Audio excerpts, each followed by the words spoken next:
Hello students, आज की इस क्लास में हम पढ़ेंगे 9th क्लास का हमारा चैप्टर चल रहा था बल तथा गति के नियम। ये video 9th class Hindi medium बच्चों के लिए स्टूडेंट। तो इससे पहले वाला जो वीडियो है उसके अंदर हमने किया था, यानी गति के 3 नियम होते हैं वो पढ़े थे। गति का पहला नियम, दूसरा नियम और तीसरा नियम। इस वीडियो में हम पढ़ेंगे संवेग संरक्षण नियम। ये क्या होता है स्टूडेंट, यानी कि किसी भी वस्तु का संवेग, हमने पीछे वीडियोस में संवेग पढ़ा था। संवेग क्या होता है? संवेग को यानी कि मोमेंटम को p से प्रदर्शित करते हैं। p इक्वल टू होता है mv। ये होता है ना m गुना v, यानी संवेग होता है द्रव्यमान। m द्रव्यमान होता है और v होता है वेग, यानी कि द्रव्यमान और वेग का जो गुणनफल होता है उसको संवेग कहते हैं।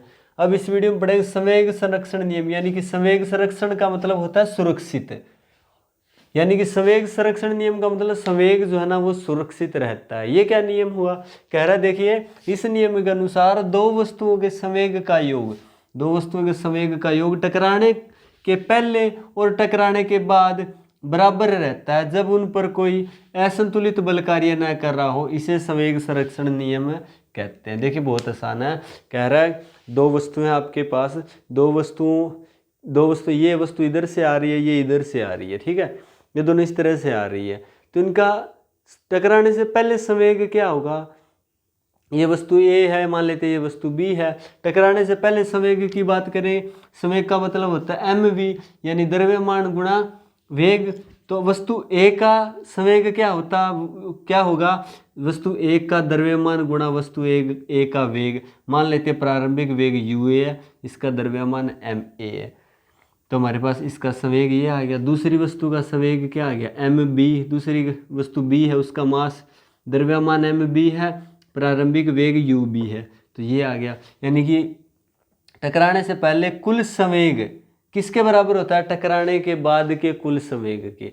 टकराने के बाद क्या होगा? जैसे दो वस्तुएं टकराएगी, टकराने के बाद ये वस्तु इधर चली जाएगी, ये इधर गति करने लगेगी, यानी दोनों का टकराने के बाद दोनों का द्रव्यमान तो एक जैसा रहेगा लेकिन वेग बदल जाएगा, और उस वेग को कहेंगे अंतिम वेग। यानी कि टकराने के बाद कुल संवेग कैसे निकालेंगे? यानी कि A वस्तु का संवेग प्लस B वस्तु का संवेग। A का संवेग कैसे निकालें? A का द्रव्यमान गुणा A का वेग यानी कि अंतिम वेग VA और MB और VB। MB क्या है? B वस्तु का द्रव्यमान, B वस्तु का वेग VB। तो कहता है संवेग संरक्षण नियम के अनुसार दो वस्तुओं के संवेग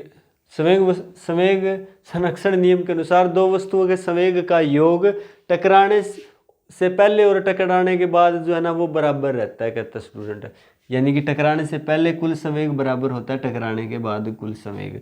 कैसे? देखिए, वस्तु A है, वस्तु B है स्टूडेंट। ये वस्तु जो है ना A वो इस तरफ गति कर रही है, वस्तु B है वो इस तरफ गति कर रही है। वस्तु A का द्रव्यमान MA, वस्तु B का द्रव्यमान MB। ये वस्तु इस तरफ गति कर रही है, किस वेग से? UA वेग से। ये वस्तु इस तरफ गति कर रही है, किस वेग से? UB वेग से। इसके बाद इन दोनों का अगर हम संवेग निकाले तो संवेग क्या आएगा? जैसे इसका आया था MAUA और इसका MBUB। अब टकराने के दौरान क्या हुआ? ये टकराने से पहले की स्थिति। टकराने के दौरान A वस्तु इधर आ रही थी, B इधर आ रही, दोनों आपस में टकराई, यानी कि A वस्तु ने बल लगाया B पर। ये जैसे टकराएगी A बल लगाएगी B पर और B बल लगाएगी A पे। तो मान लेते हैं A वस्तु ने जो B पर बल लगाया ना वो है F1, और B वस्तु ने जो A पर बल लगाया वो है इस तरफ वाला F2। तो इसने इस तरफ F1 लगाया, B ने इस तरफ लगाया इस पे F2 बल। ये है टकराने के दौरान। ये T समय है, यानी जब आपस में टकराई तो T समय के दौरान ये बल लगा। इसके बाद है टकराने के बाद क्या हुआ? टकराने के बाद ये वस्तु इधर गति करेगी, ये इधर गति करेगी, यानी दोनों का द्रव्यमान तो सेम रहेगा, लेकिन इस वस्तु का ये इधर वेग करेगी और वेग होगा VA, इसका अंतिम वेग। ये इसका अंतिम वेग होगा VB, जो इधर की तरफ गति करेगी ये। इसके बाद इसको क्या करते हैं स्टूडेंट? सोल्व करते हैं, यानी कि ये जो है ना हमारे पास किस तरह से आता है। देखिए, न्यूटन के तीसरे नियम के अनुसार, न्यूटन का तीसरा नियम क्या कहता है?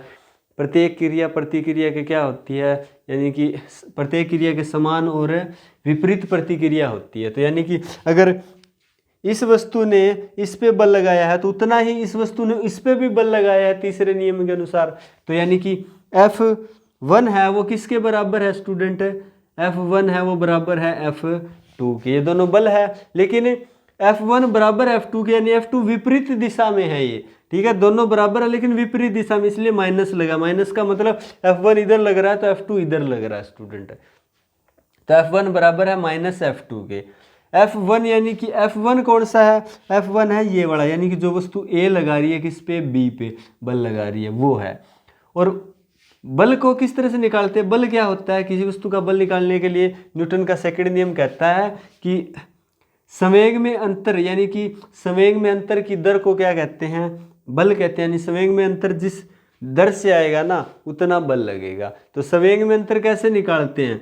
अंतिम संवेग माइनस प्रारंभिक संवेग। अंतिम संवेग क्या है? ए वस्तु का बताओ पहले। ए वस्तु का संवेग क्या है? ए वस्तु का अंतिम संवेग है ma/va, यानी कि ये अंतिम संवेग है, ये इसका प्रारंभिक संवेग है ma/ua, t टाइम है। इसके बाद b का अंतिम संवेग क्या है? b वस्तु का, यानी कि mb/vb इसका अंतिम संवेग है, mb/ub इसका प्रारंभिक संवेग और अपॉन में t यानी कि समय है। इसके बाद fa और fb यानी f1 f2 की वैल्यू इसके अंदर पुट कर दो। कर दिया, यहाँ माइनस का था इसलिए माइनस का लग गया, f2 की वैल्यू पुट कर दी, t से t कैंसिल हो गया। अब हमारे पास बचा ma, यानी कि ये वैल्यू यहाँ रख दी, ये वाली वैल्यू यहाँ रख दी। इसके बाद क्या किया? ma बाहर है, इसके अंदर जाएगा, ma/va हो जाएगा, ma/ua हो जाएगा, बराबर mb अंदर जाएगा, mb/vb हो जाएगा, mb/ub हो जाएगा स्टूडेंट। इसके बाद हमारे पास आ जाएगा ma/va है ना। अब इधर देखिए ये माइनस का ना mb/vb, ये इधर ले आएंगे प्लस का हो जाएगा, ये इधर माइनस का इधर जाके प्लस का हो जाएगा। तो हमारे पास आ जाएगा ma/va mb/vb is equal to ma/ua plus mb/ub। ये क्या क्या चीजें हैं स्टूडेंट? है ma/va है अंतिम संवेग ए बोल का, अंतिम संवेग है ए बोल का। क्यों? क्योंकि ये ए बोल का द्रव्यमान है, ये ए बोल का अंतिम वेग है। द्रव्यमान गुणा वेग क्या होता है? संवेग। और किसका? ये अंतिम संवेग ए का। ये क्या है? अंतिम संवेग बी का। संवेग क्या होता है? द्रव्यमान गुणा वेग। ये बी वस्तु का द्रव्यमान है, ये उसका अंतिम वेग है, तो क्या हो गया? अंतिम संवेग हो गया बी का।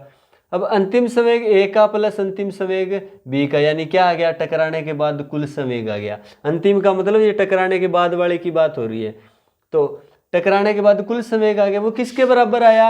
ma/ua, यानी प्रारंभिक संवेग ए का, प्रारंभिक संवेग बी का, दोनों को प्लस करेंगे तो क्या आएगा? टकराने से पहले कुल संवेग। तो हमारे पास आ गया टकराने के बाद कुल संवेग बराबर टकराने से पहले कुल संवेग, यानी कि ये बराबर होता है। यही हमें प्रूफ करना था। संवेग संरक्षण नियम यही कहता है कि संवेग जो है वो सुरक्षित रहता है। संवेग को ना तो नष्ट किया जा सकता है, न ही बनाया जा सकता है। जैसे ऊर्जा होता है ना, ऊर्जा के बारे में पढ़ते हो आप, ऊर्जा को न तो बना सकते हैं ना नष्ट कर सकते हैं, वैसे ही संवेग को ना तो बना सकते हैं ना नष्ट कर सकते हैं। संवेग जो है ना वो क्या रहता है? टकराने से पहले और टकराने के बाद कुल संवेग जो है वो बराबर रहता है। कब? जब इन पर कोई असंतुलित बल कार्य ना कर रहा हो, ये इन वस्तुओं पर कोई वो असंतुलित बाह्य बल कार्य ना कर रहा हो स्टूडेंट।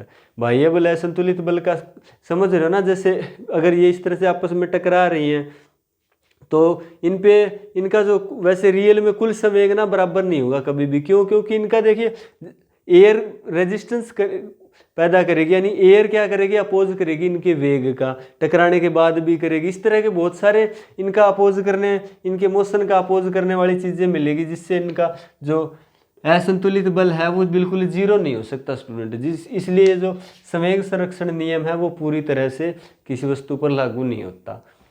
तो ये था संवेग संरक्षण नियम, जो आपको अच्छे से करना है। इस पे क्वेश्चन भी आते हैं, न्यूमेरिकल्स भी आते हैं।